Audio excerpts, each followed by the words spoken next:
Friends आपण मानक स्वागत करुछि आम यूट्यूब चैनल स्मृति लर्निंग पॉइंट युक्त 2 परीक्षा को नहीं बहुत सारा द्वंद्व लगी रही।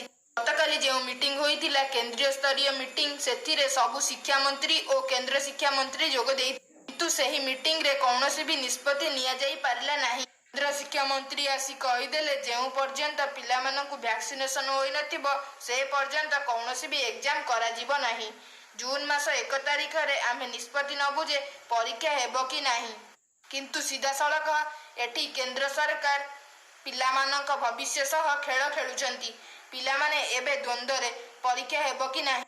पिला माने जेतिकी द्वंद्व रे पिला मानक अभिभावक माने मध्य सेतिकी द्वंद्व रे रहउछन, किंतु एठी सरकार निष्पत्ति नेबा दरकार जे पिला मानकु एते चिंता चाप भितर न रखी सीधा सड़क कहि दियंतु एग्जाम हबो कि नाही। एपरिक छत्तीसगढ़ सरकार कहिदेले जे आमे एग्जाम कराइबु, नूतन पंथा अनुसार आमे एग्जाम कराइबु।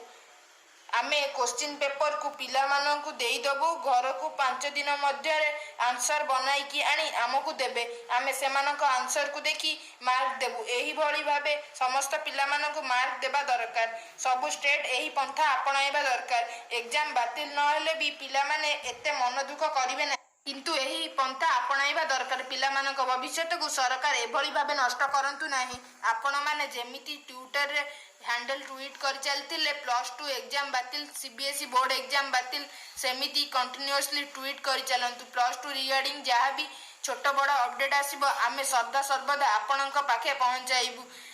आपण माने आम चैनल सहित सेबे जाय जोड़ी होई रहिथांतु।